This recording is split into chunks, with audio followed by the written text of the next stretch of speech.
Hi, good afternoon, everyone, and welcome to the Better Air Quality Conference. So this session, it's called E-Mobility for Clean Air, Jobs and Economic Growth, Evidence, Barriers, and Pathways to Scale. My name is Eileen Macalino, and I'm with Cleaner Asia, and it's my pleasure to host this afternoon session. So across Asia, e-mobility is increasingly recognized as a key pathway for improving air quality while also supporting economic growth and industrial development. Yet, despite the growing evidence, large scale deployment remains uneven, with many countries still facing barriers. In line with the Better Air Quality Conference theme, Together for Clear Skies, Driving Action, Accelerating Investments, this session will look at implementation of e-mobility and examining barriers that slow progress and explore what is needed to unlock investments.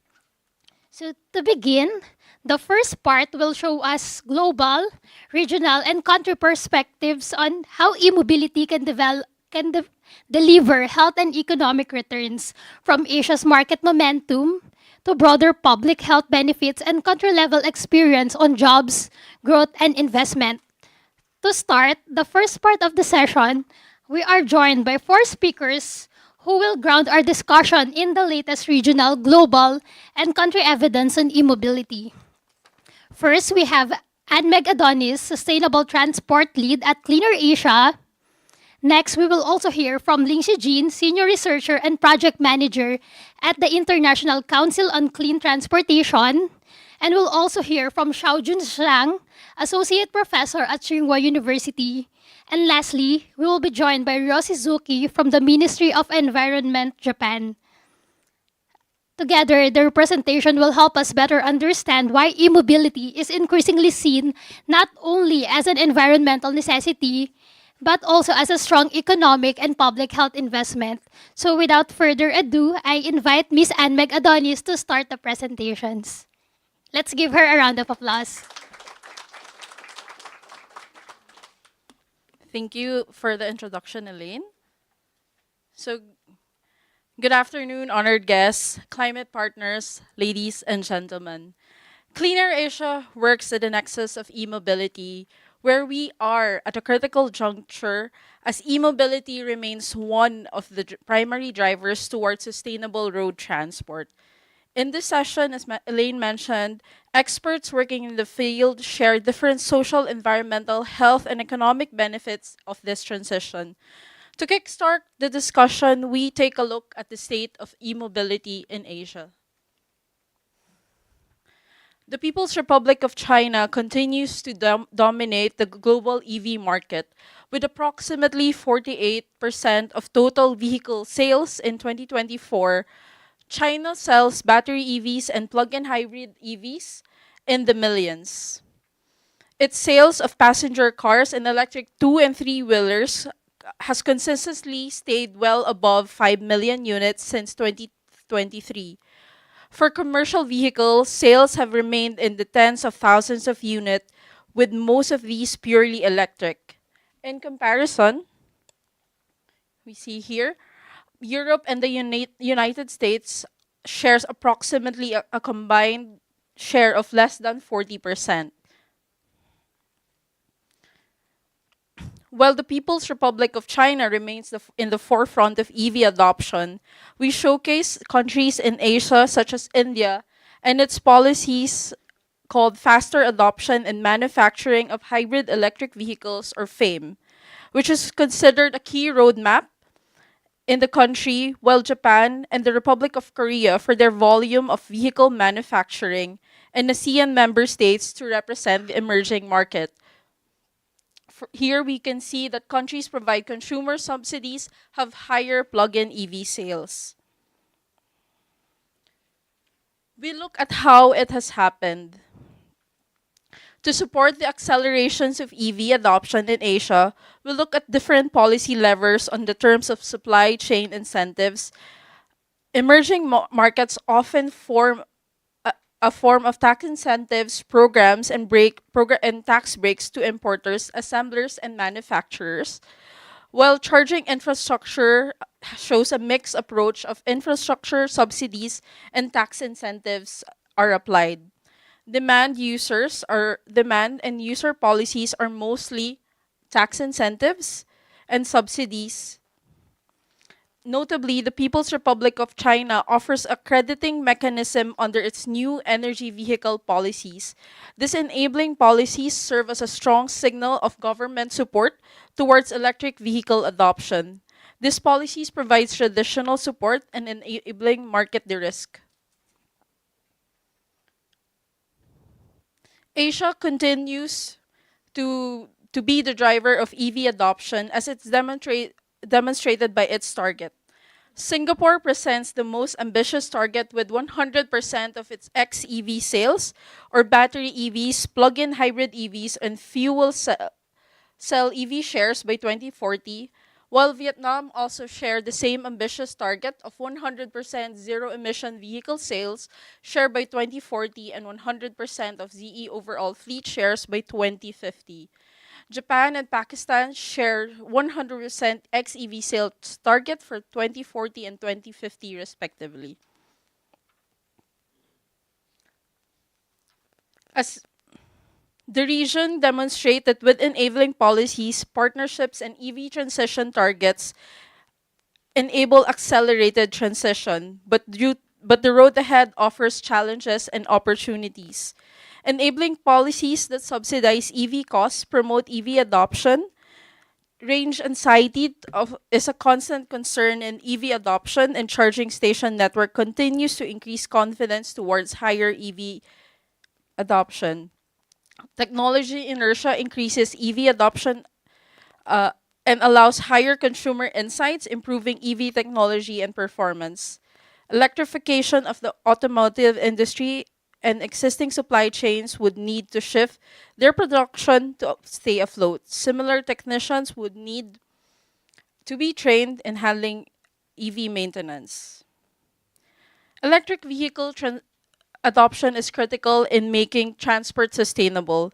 Alignment of enabling policies and market signals presents a strong opportunity for an accelerated transition.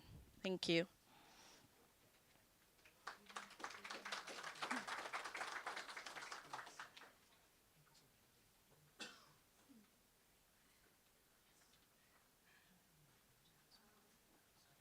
All right, good afternoon, everyone. I'm Ling Zhi. I'm from the International Council on Clean Transportation. Today, I would like to share with you our research on health benefits on accelerated EV adoption in Asia.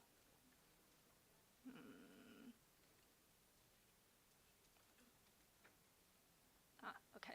So first a little bit about the ICCT. So we are an independent nonprofit research organization that provide research to regulators worldwide. We support policymakers to improve the environmental performance of transportation. We are an international organization. We have 6 offices across 4 continents and staff in additional countries. So a key input to our health analysis is real-world emission rates measured through the TRUE initiative using roadside remote sensing. So for gasoline cars on the top row, the dashed lines show EU type approval limits. And you see that many countries significantly exceed that limit. And then on the bottom row for diesel heavy trucks, their standards are set in grams per kilowatt hours. So the type approval limits aren't shown here. But what stands out is the enormous variability across countries, even within the same emission standards.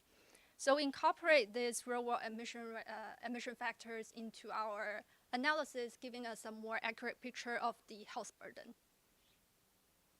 Okay, so here's what we found. On the left, emission trends. On the right, health impacts. So on the left, under baseline scenario, you see that vehicle activity grow 50% by 2050, while most pollutants only show a modest decline.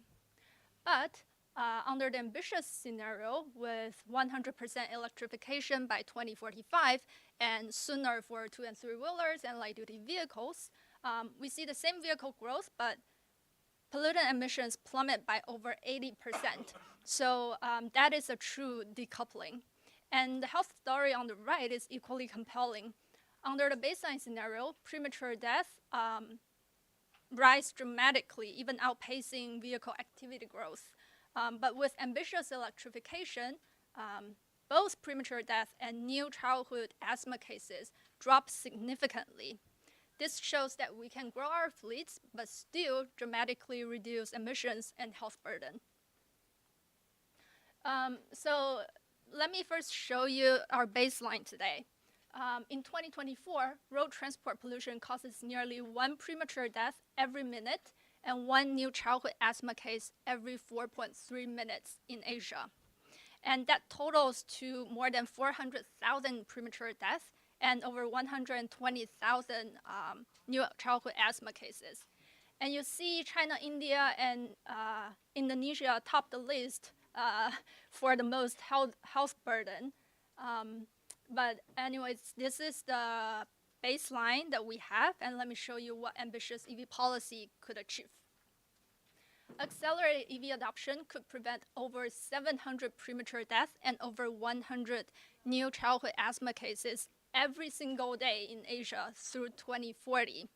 And you see that for avoidable premature death, India, China, and Pakistan tops the list, while Pakistan, Iraq, and Indonesia moves to the top for avoidable new asthma cases. So these are due to factors such as demographics, exposure levels, and baseline disease rates. They have differences among countries. But overall, the message is clear that the health case for accelerated EV transition is overwhelming, and action could prevent hundreds of thousands of lives and children. Lastly, a little bit about the True initiative that I mentioned earlier. So this is a partnership between the ICCT and the FIA Foundation. We have done campaigns in over 20 cities now. So basically, the True initiative, we collect vehicle exhaust measurements, we analyze them and identify the vehicle groups that are the key pollution contributors, and then we provide policy solutions to cities. And the emission rates, we've incorporated them into our emissions and health modeling. So if you're interested in policies such as low emission zones or real world emissions monitoring, I would encourage you to check this out and reach out to us. All right, thank you, and my contact is there for any questions.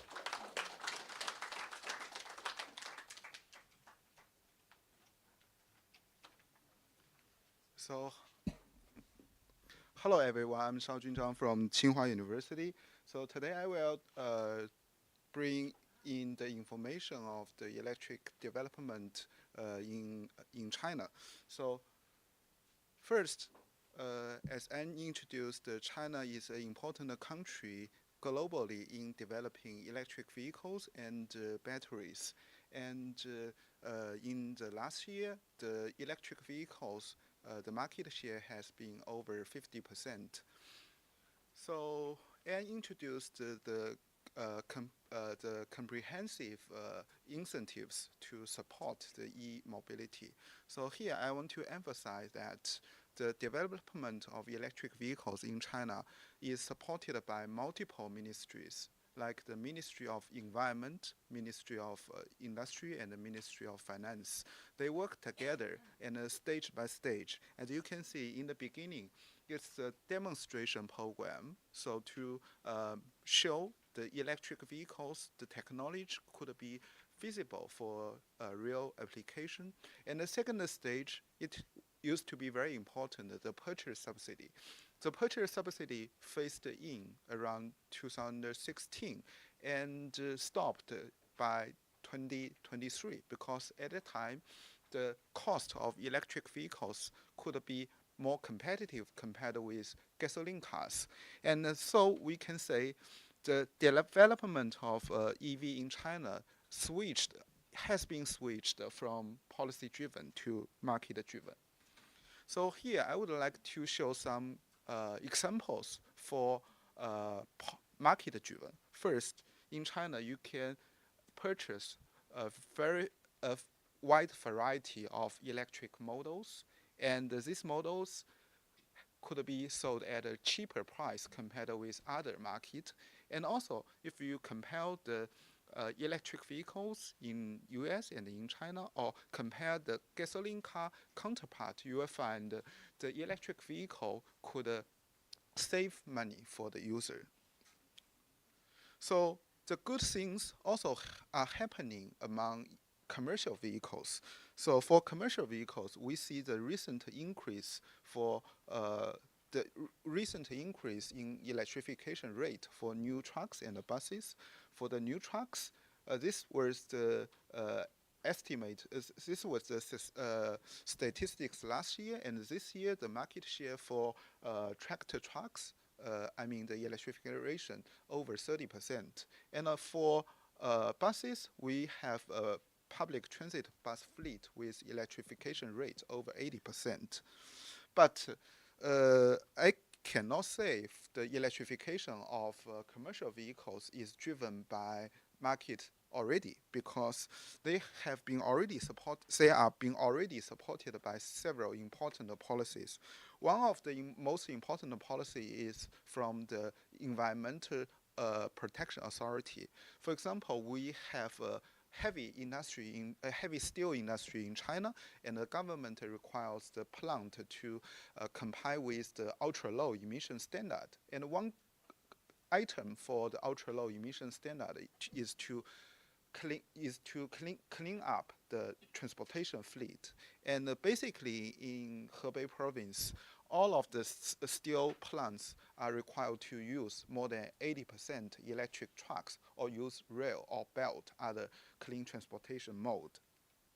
And during this period, and we also found the technology of electric trucks are developing rapidly in the past 3 years, and you will find the battery range improved by over 50%, price decreased by 40 to 70%, and also very fast charging or battery swap stations available along the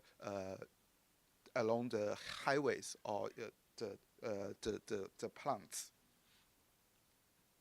And the government last year initiated the future planning for the electric vehicle industry. And here we have some numbers. So for passenger cars, by 2040, it is estimated to have more than 85 electric vehicles, with battery electric vehicles as the mainstream. And also for commercial vehicles, the ratio would be reached at 75%. And it is aligned with our China's NDC target by 2035. And my team also did some health benefit assessment, and we found that electrification of vehicles could address multiple air pollution issues. And in 2030, we estimated that the electrification of on-road vehicles could avoid roughly 20,000 premature deaths. Okay, so here are some summaries. I will stop here for the next speaker.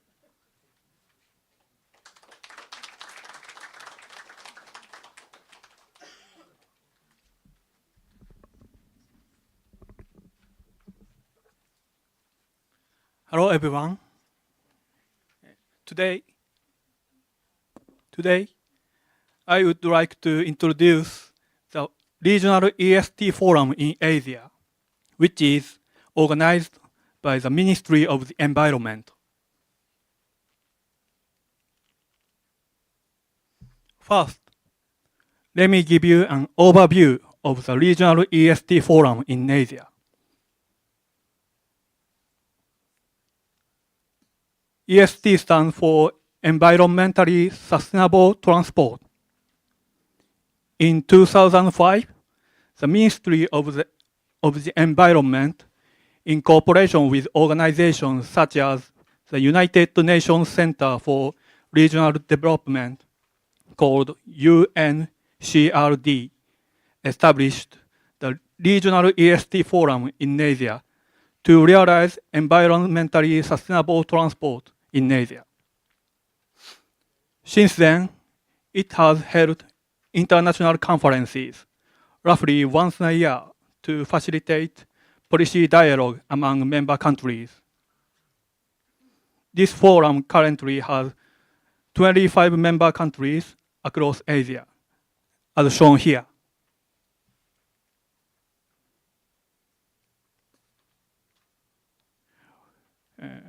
Within the forum, members share policies in each country on ESD and others. In addition, the member countries have adopted the Aichi 2030 Declaration as a common goal. As shown in this figure, the forum has been held 16 times in various countries so far.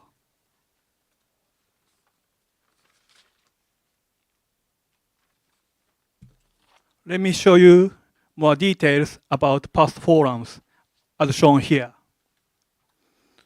The forum has been hosted by different countries, and the number of participants has gradually increased over time.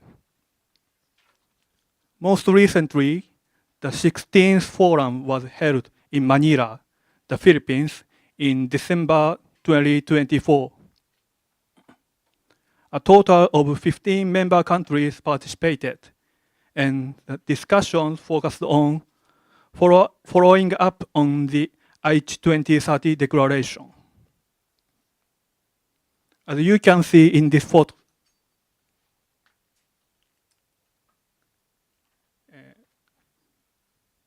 the forum was attended by many participants from member countries and related organizations. The Ministry of the Environment of Japan, as the host, delivered opening and closing remarks and also introduced Japan's ESD-related policies and cases.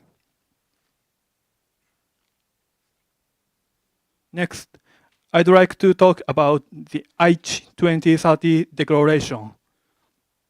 At the 14th Forum in 2021, the member countries adopted the Aichi 2030 Declaration as their common goal. The declaration upholds ESD goals to be achieved by 2030. In line with international trends, including the SDGs and the Paris Agreement, in order to accelerate the movement towards the decarbonization and others of Asia. As you can see here, the declaration includes 8 goals for the transport sector in Asia as common 2030 goals, along with guidance on implementation and follow-up. Based on this, the 15th and 16th Forum followed up on the progress of these goals. We plan to continue following up on the Aichi 2030 Declaration in future forums.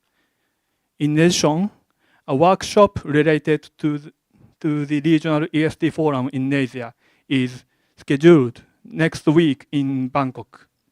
At this workshop, we will provide lectures and other programs to help accelerate the implementation of the Aichi 2030 Declaration for participants from member countries. This brings me to the end of my presentation. Thank you very much for listening.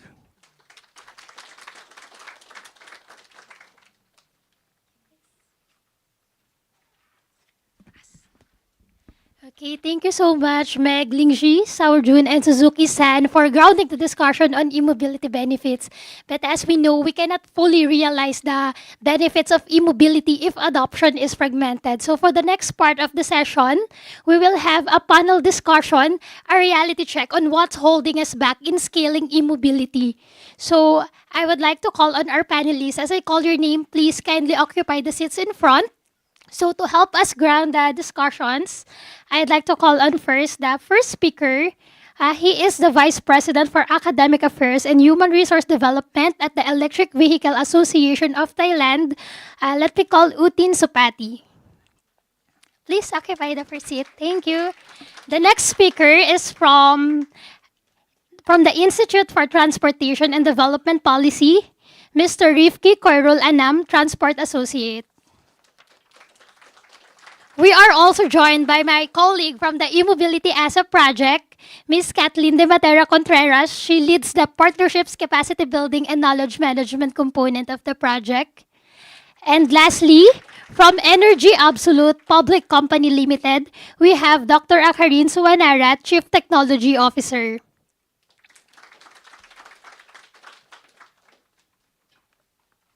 And to guide this conversation, it is my pleasure to invite Mr. Teddy Monroy, Country Representative of United Nations Industrial Development Organization, Philippines. He will be moderating the panel discussion.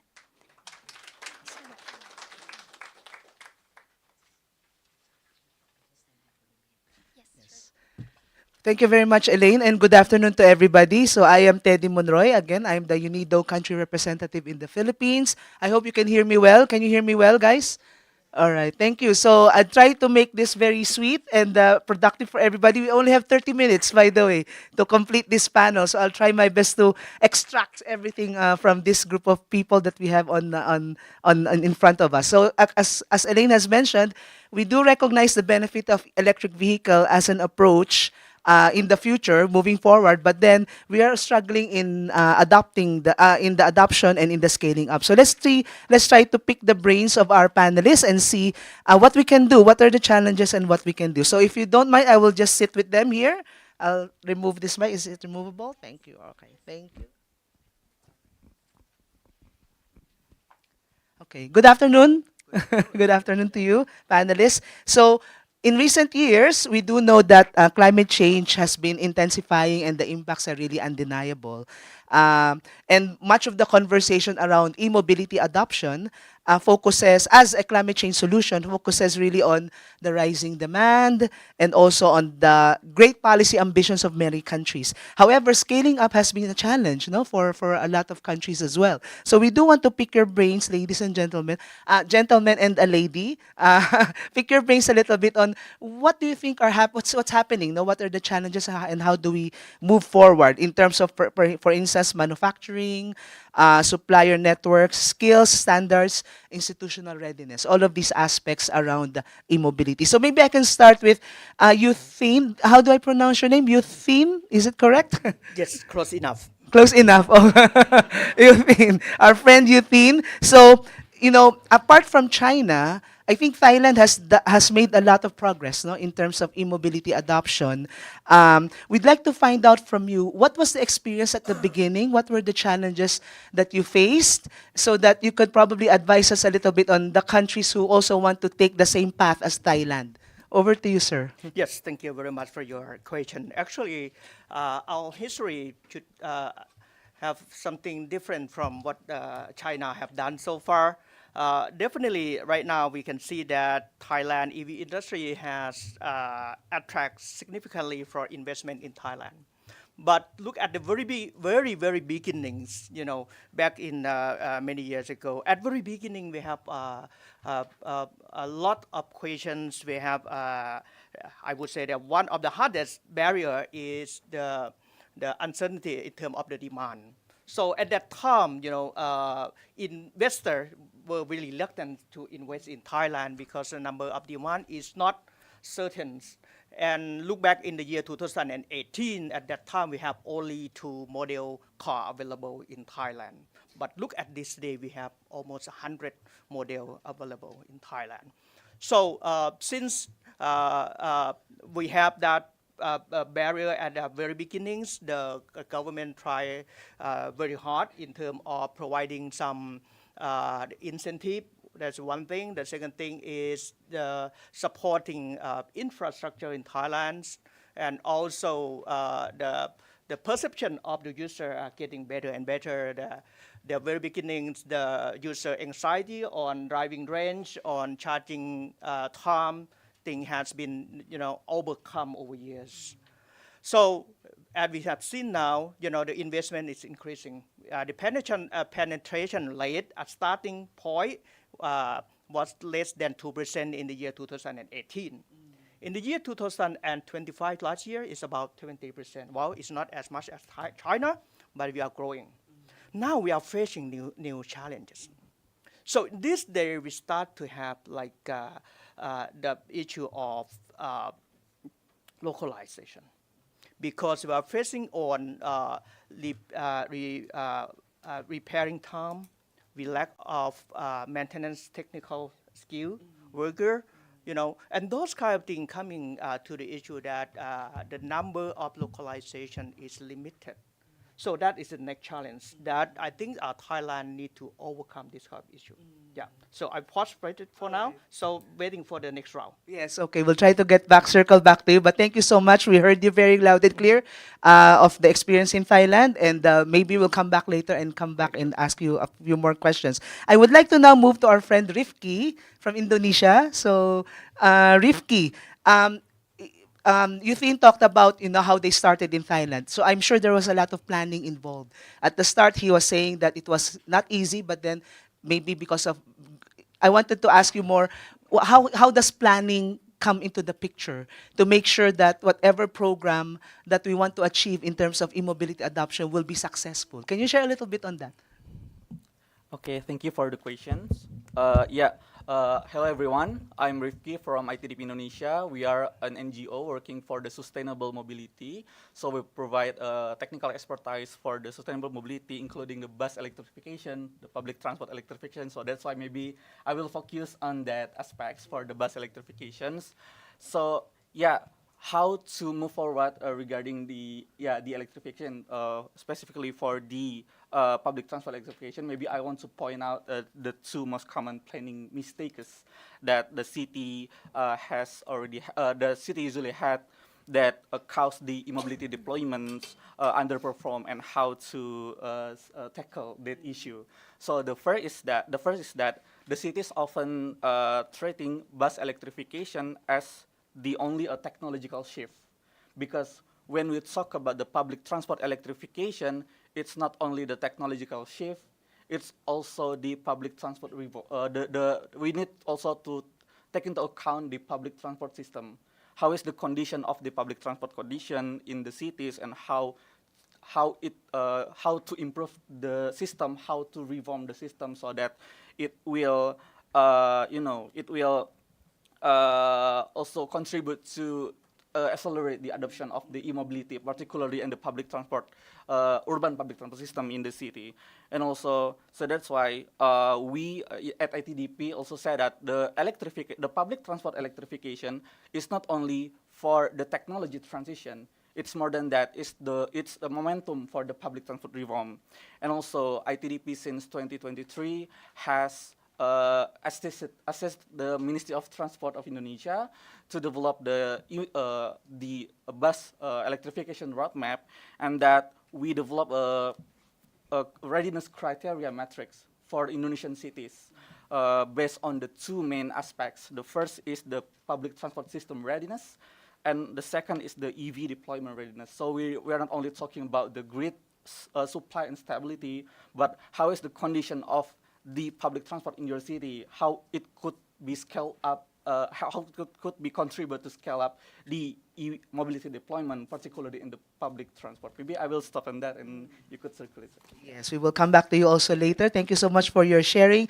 It's very clear that planning would be very important. And of course, I heard him say that it's not only the technology transition that's important, but the overall, you have to look at the overall transport system and how you're going to be evolving this forward. So that's very interesting. So we'll come back to you later for more details around that. I'd like to now direct my question to the only lady in the panel, Kath. So Kath, of course, is from the Philippines. We've been working together on the e-mobility project that is funded by the Global Environment Facility. So very interesting, Kath. You heard our gentleman earlier said that localization, training of human resources will be very crucial, in the moving forward of the EV, accelerating EV adoption. You also heard about the planning, no? Mm-hmm. So can you talk to us more about what we're doing maybe in the Philippines on looking after or looking at this issue on human resources, capacity building, and knowledge management in order to really plan moving ahead forward? Yes. Sure.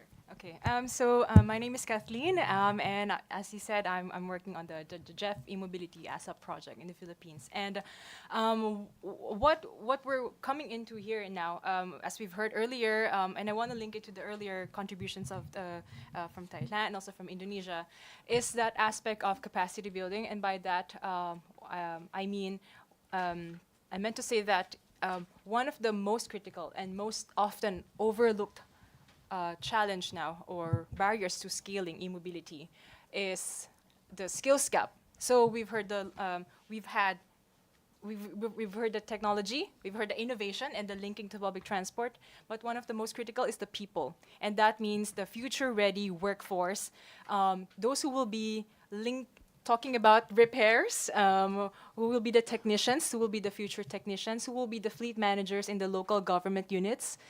So that is a gap that we aim to address in the project. And to do that, we have been working on with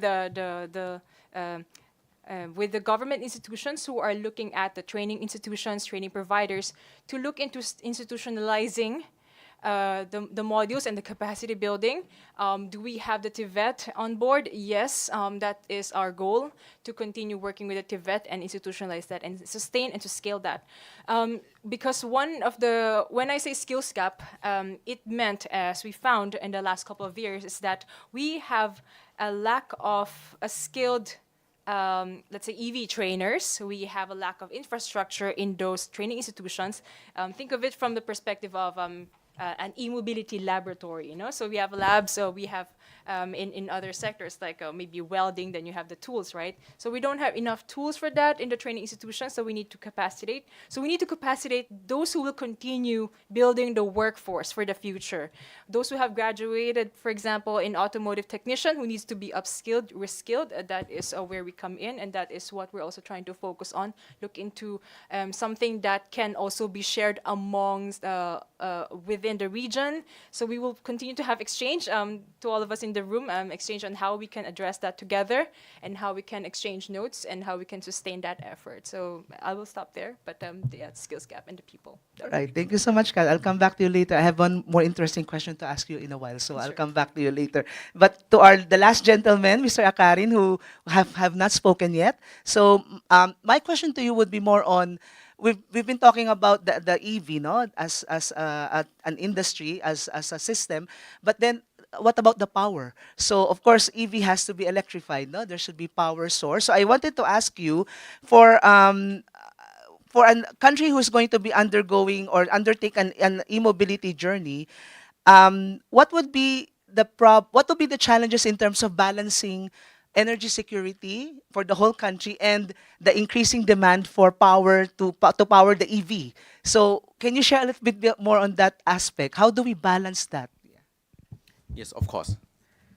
Well, as we all know, EV is not about transportation anymore. It's about power, right? And there are many challenges about the power systems. It's not just balancing. It's about the fluctuation as well, right? We have to separate these issues. Since the EV are growing, so it means demands of electricity are growing as well, right? So when we talk about the charging station, each of the charger are not 10 kilowatt anymore. We are talking about 100 of kilowatt, starting from 160 kilowatt as per one charger at least, as per one connectors, right?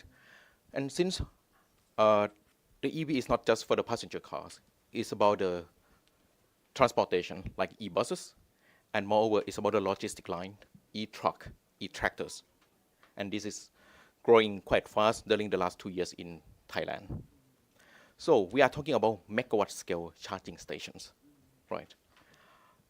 In Thailand, we do not have problems about the power supplies because we have about 30% of reserve in terms of energy supplies. But in terms of electrification or in terms of power system, we have a problem about the fluctuations. You can imagine when thousands of trucks, they are charging not at the same time. Thousands of trucks, buses, they are charging for the whole day, not at the same time. They cause fluctuations. And especially the bus, they are charging in the city, in Bangkok.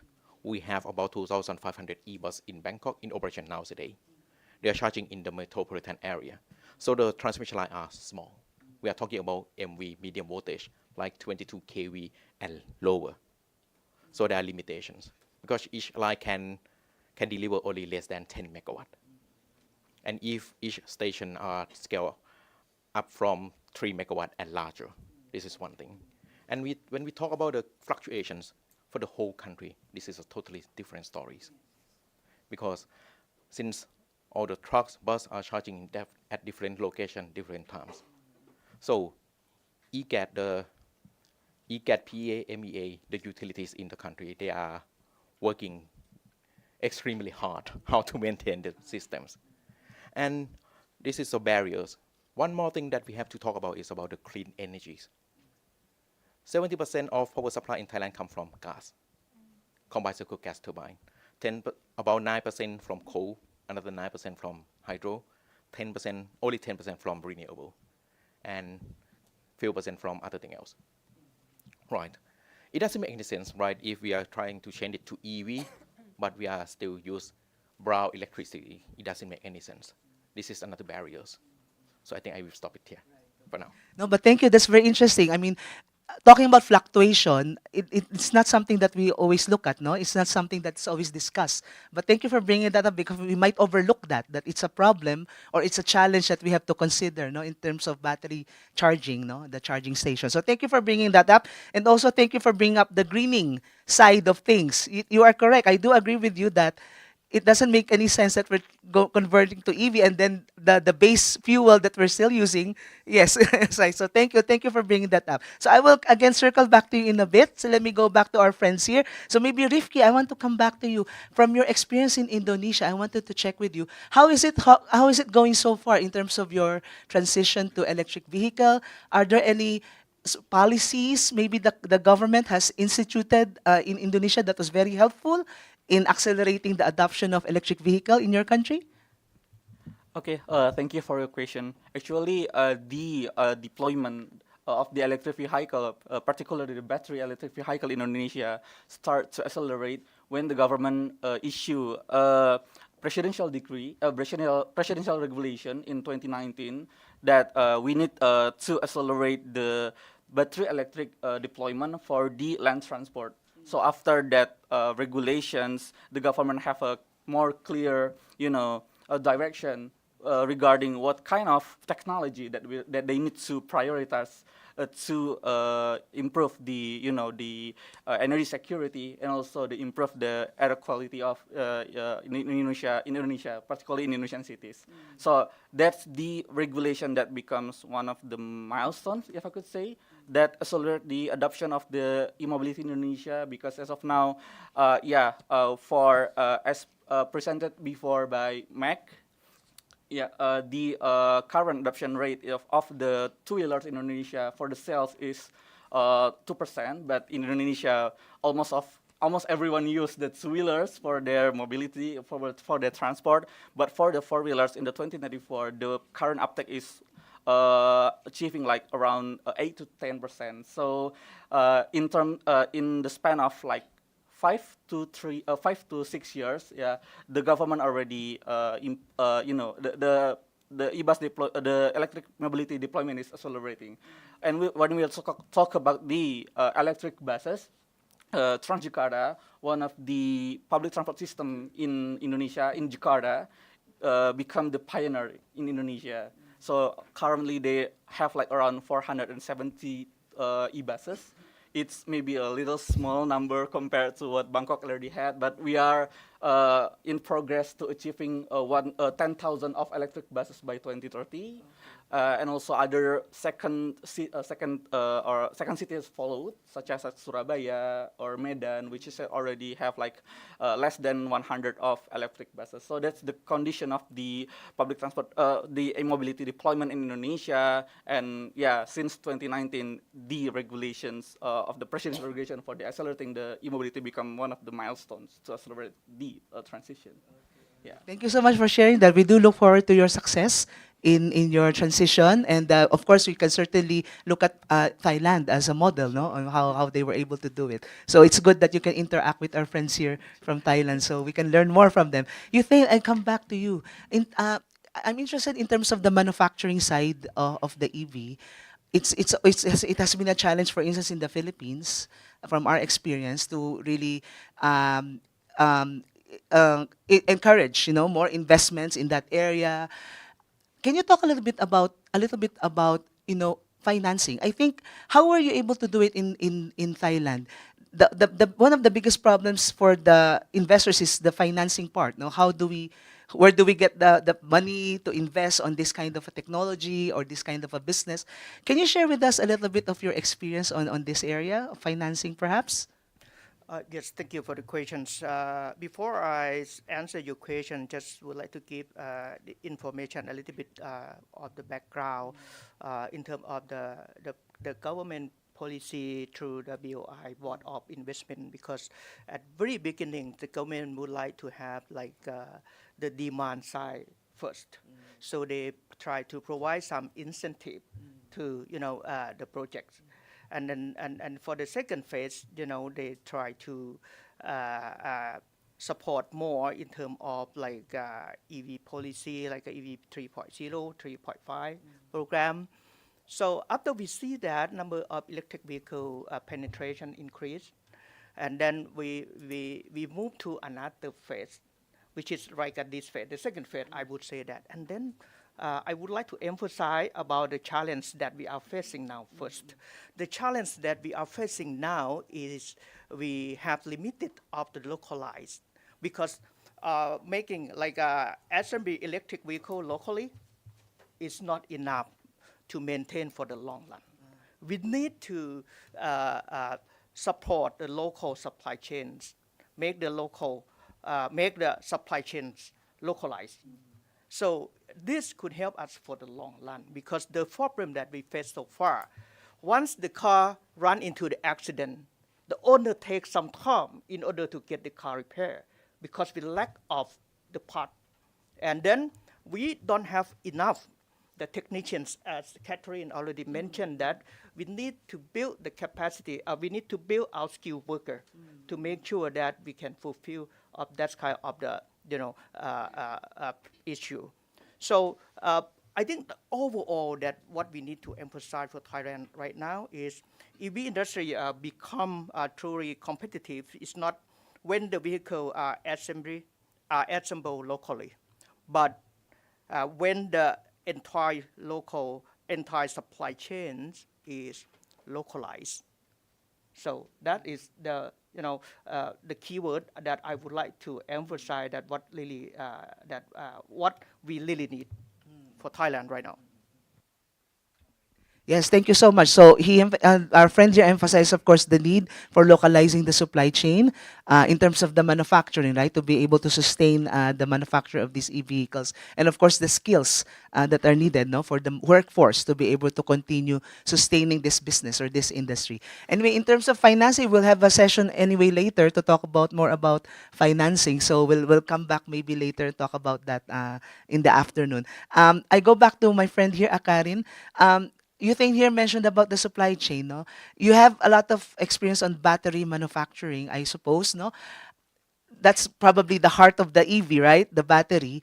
And in order to manufacture that, there's a lot of minerals that will be needed, no? We call them the critical minerals. Can you talk to us a little bit about, how do we maximize the limited resources of critical minerals that we have globally?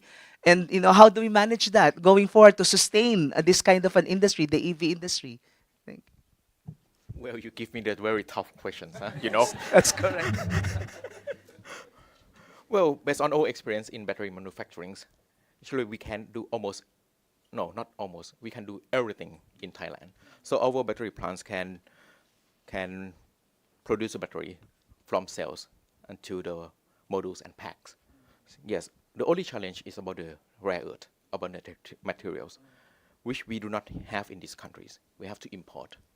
So actually the challenge is not about technicals.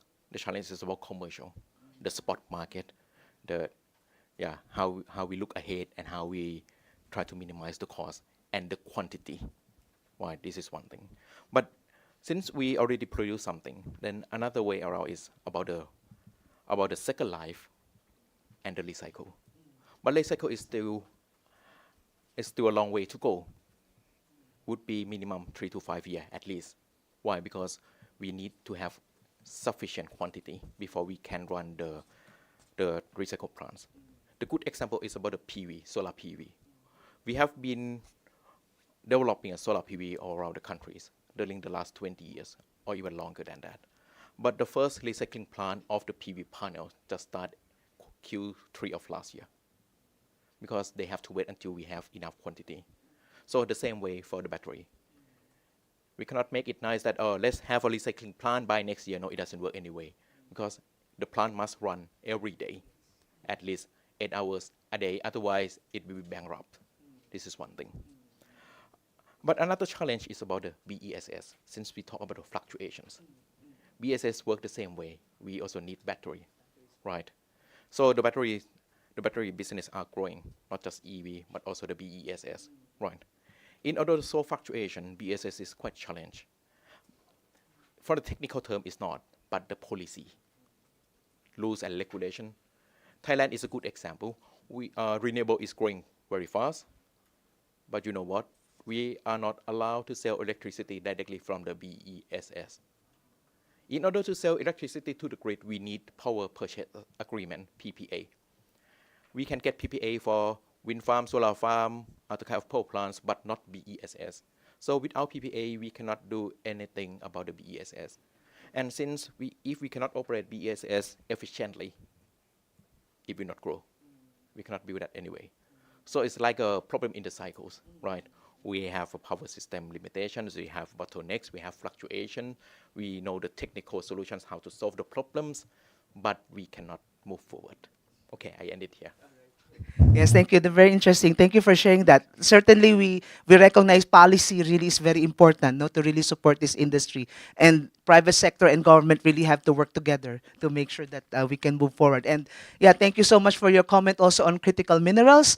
It is something that we cannot forget. We have to look into that. Otherwise, we cannot sustain this industry, no, moving forward. I come back now to the lady in the panel, Kat. So my question to you is, more on inclusion. You've talked about, the work that we were doing in the Philippines, but I was interested to pick your brain a little bit on inclusion. For instance, we always talk about, for instance, digital technologies, right? That it is going to be causing more divide among people. So in terms of the adoption of EV, anything that you can share with us in terms of making sure that it's inclusive and that everybody can access this technology moving forward? Very good question. I want to go back to the part where I mentioned earlier, on the skills development. And so one of the things that we found in the Philippines is that we have we need to make sure that we're not just talking about the users of the EVs, but also from the workforce side of things. No, so that means you don't want a skilled, let's say, formal or business people or in the sales, but who are the ones managing it? The transport workers. Where are they not underrepresented?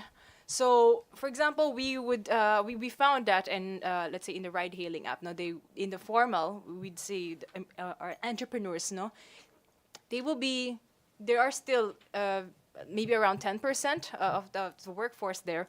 But then you go to the more informal, let's say the jeepneys, the public transport systems, they're going to be less women in there. And so we have been working. Can I talk about the solutions? Yeah, I want to go back into the trainings.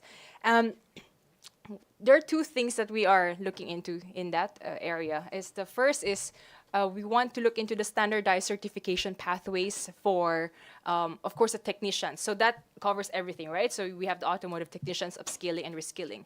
Whereas the inclusion aspect there, we met with the national government agencies who are looking at the skills training, and we found that, in automotive technician, there are only 9 out of 22 graduates who are women. And we said, okay, how do we increase that number and say like yeah, we just have to do a lot of campaigning, same as how we broke through other sectors in the past that are, male dominated.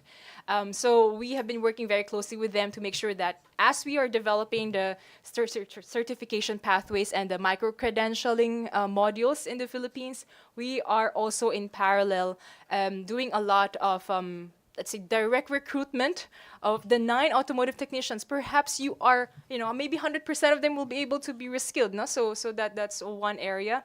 And I want to talk about also the on the ground, the local government. So that's one. So the standardized certification pathways for those who will be the future technicians, and see how we can upskill them and how they can basically go up the ladder in the repairs, the EVCS installations, the site assessment. They will be involved and equipped there. And the other aspect is the women who are really exchanging notes and talking to each other. So what we're also pursuing in the e-mobility as a project is the concept of, think of it as a women's network. No? So we don't want to redo things, but we want to have a very targeted a platform for exchange amongst, let's say, a fleet manager in a local government unit talking to another fleet manager in another local government unit, one city to the next city.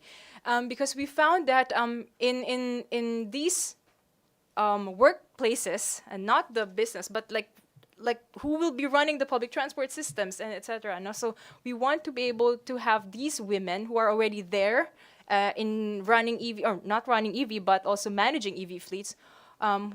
She will be able to then encourage other potential, let's say, employees to mention to them that, okay, we understand we have some cultural norms and perhaps gender stereotypes that, when you say technician, fleet manager, you should be male and you should be sort of strong. And you have to have certain physique, but we want to simplify things and just have that exchange and platform for them to talk to each other that, okay, you can be capacitated in this area. And then, so yeah, that's the women's network for e-mobility that we're trying to conceptualize right now. So I will stop there. And No, thank you so much, Kat, for sharing that. Of course, we give the last word to the lady of the panel. So we have to stop here because we don't have much time. But thank you so much to everybody in the panel. Let's give them all a big round of applause. I would have wanted to give you one more word or sentence, but anyway, you'll be facilitating a breakout session later, right? So you can speak more in that session. Thank you so much, everyone. I'm Teddy Monroy. I'm the UNIDO country representative in the Philippines. Thank you so much for listening to us this afternoon. Thank you. Okay, thank you so much, Sir Teddy, Utin, Rifki, Kat, and Akarin. So I believe everyone is the room is oh, we'll have the picture taking afterwards. If I may ask the panelists, you'll be facilitating a breakout discussion later, so stay for a while. So I'd like to thank our panelists for really steering the mood, and I believe everyone in the room is also eager to contribute to the discussion, and that brings us to the next part of our session. It's a breakout discussion to address barriers to e-mobility scale up. So everyone in the room is invited to share, to be part of the solutions finding.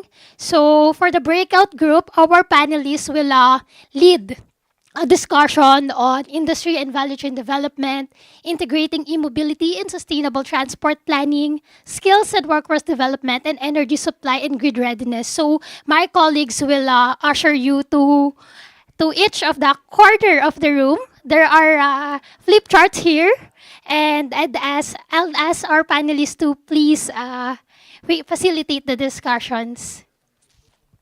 Okay, let's all stand up.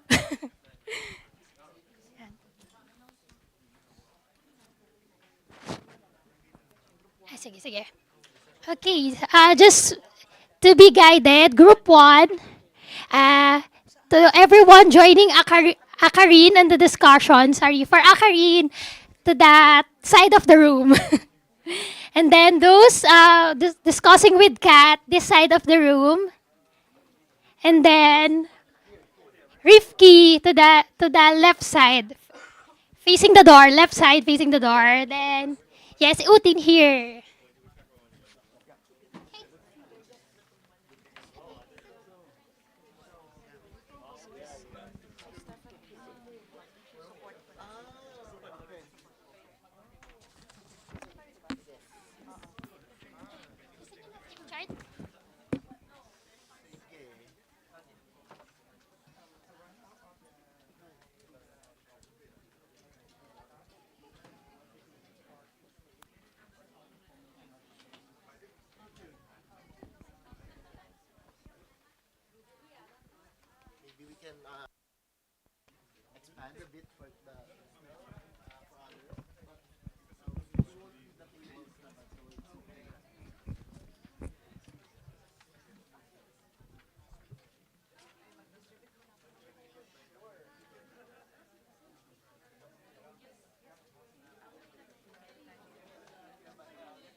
Hi everyone, to those who are lost, we are discussing industry and value chain development in this side of the room.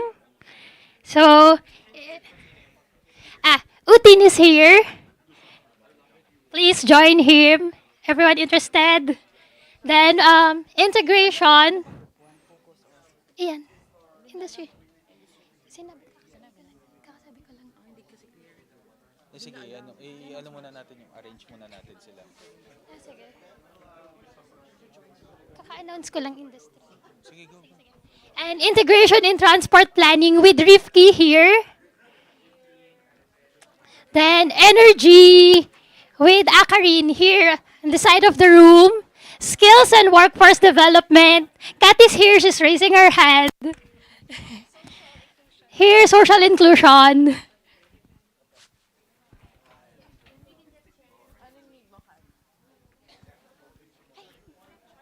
Here we have flip charts.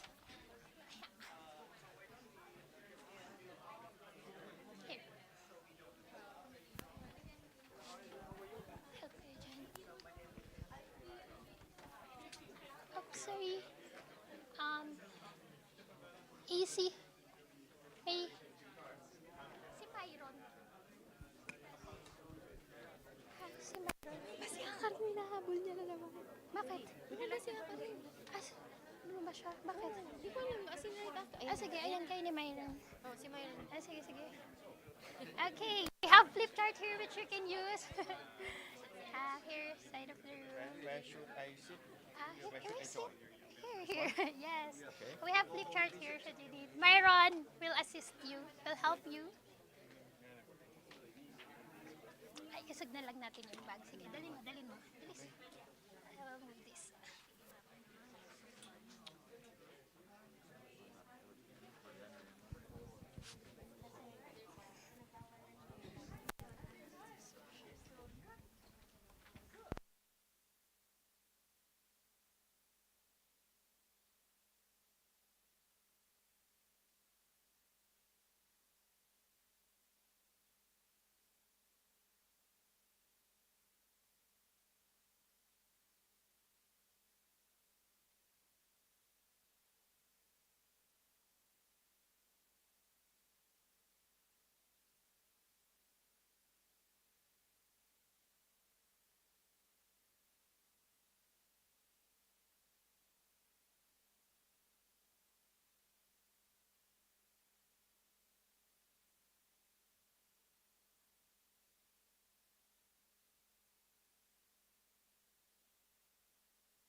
We have 3 minutes left. Please wrap up.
Last 1 minute.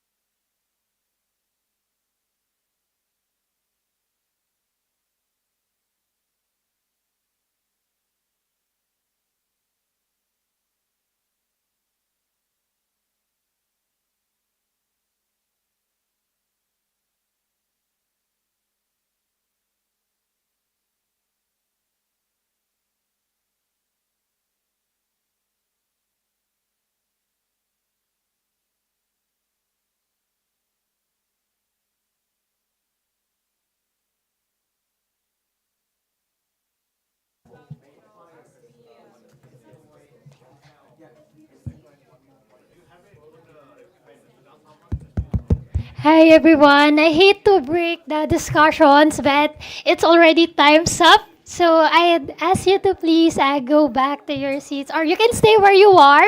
Just stay where you are. But I'd now call on Dr. Manny Biona, professor from De La Salle University, to provide. I don't think at this point we can synthesize yet the discussions, and it's still ongoing. But probably Doc Manny can give some insights and closing remarks.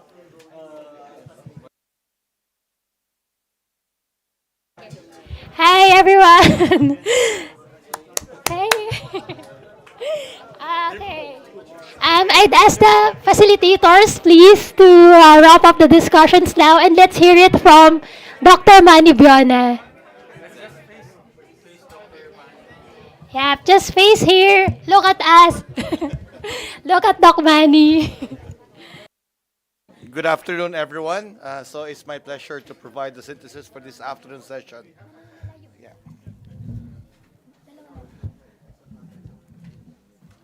Yeah.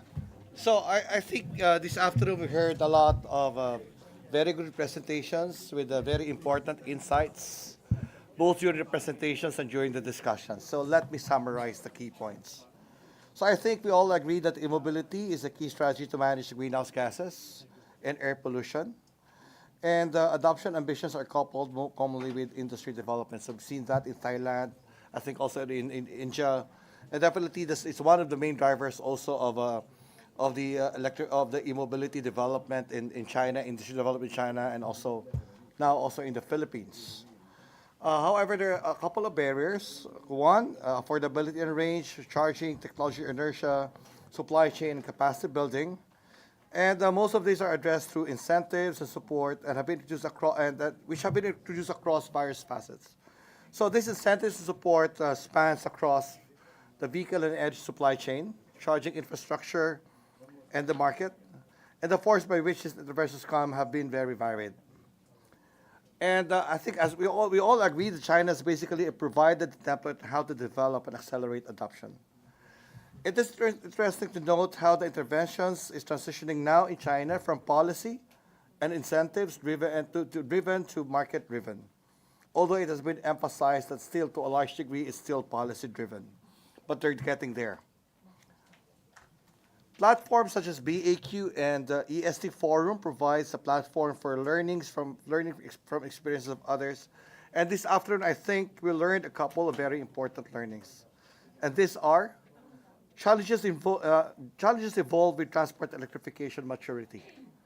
In Thailand, for example, after demand uncertainty have been addressed by incentives, policies, and mandates, the issues has now shifted to the localization of parts and components, capacity building and increasing charging rates brought about battery technology developments, and commercial vehicle electrification, which poses fluctuation challenges. The greenness of the power supply, however, has also remained to be an issue, just like also in a lot of other countries. Public transport gaps should first be addressed before a meaningful electrification could be realized. This is very much applicable in a lot of developing countries where public transport has mostly remained informal. Just like in the Philippines, for example, our project has been working towards initially formalizing certain forms of public transport before we were really able to roll out a meaningful electrification of the system. And an overarching policy framework is critical in accelerating e-mobility adoption. And this has been cited by an Indonesian discussant earlier. And the same experience also we had in the Philippines. So after the law, we call it EVIDA, Industry Vehicle Industry Development Act, has been introduced in 2022, the adoption has accelerated. And I think this is also the same case for Thailand and also for India and a lot of other countries. Yeah. And this afternoon we also got a chance to look at the different barriers. I hope you enjoyed sharing experiences and learnings from each other. And I hope also we're able to bring out something from this room and apply it in our own settings. But we still have a couple of days more, and this does not stop us from sharing more ideas and collaborating. So once again, thank you very much for attending the session, and looking forward to seeing you more in the next few days. Thank you.